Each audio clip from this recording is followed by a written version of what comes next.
to acknowledge the traditional custodians of the land in which we meet today, the Gadigal people of the Eora Nation, and pay my respects to elders past, present and future. Thank you to the Australian Institute of Company Directors for the invitation to speak at such an important and impressive gathering, a gathering that celebrates strong women. My name is Allira and I'm an AIEF Scholarship Student at Presbyterian Ladies College.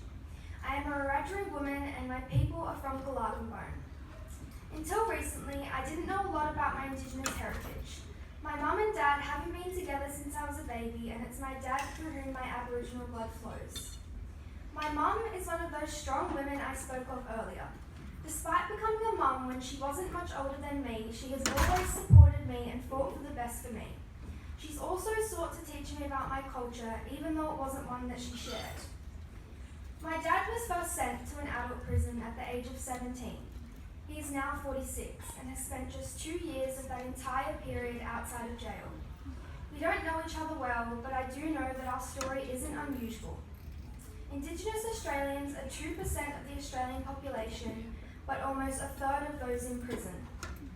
Our First Peoples still face disadvantage and discrimination that means life behind bars becomes a reality for way too many of them.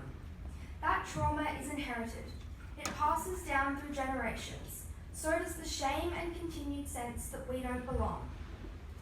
At school, I've been drawn to the other Aboriginal girls. We share something, an understanding. We deal with systematic racism every day that leads people to comments like, "You're too pretty to be Aboriginal," or even, "You're too white to be Aboriginal." We carry that with us.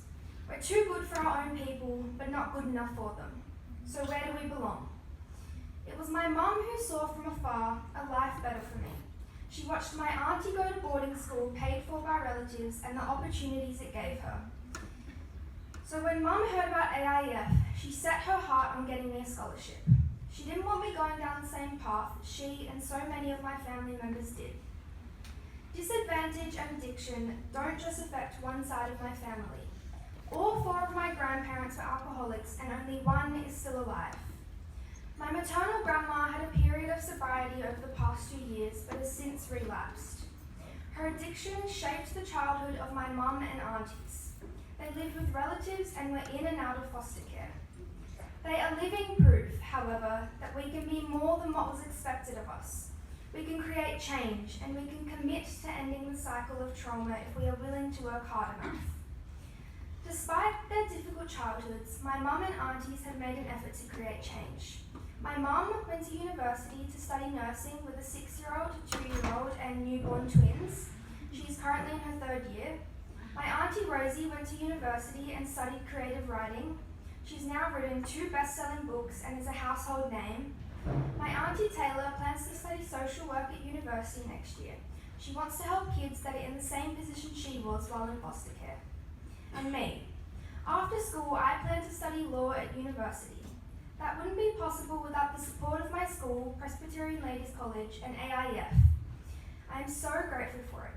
I am also determined to use my law degree to pursue justice, to help make a fairer, more inclusive and equitable Australia, one where Aboriginal people aren't the most incarcerated, but the most free.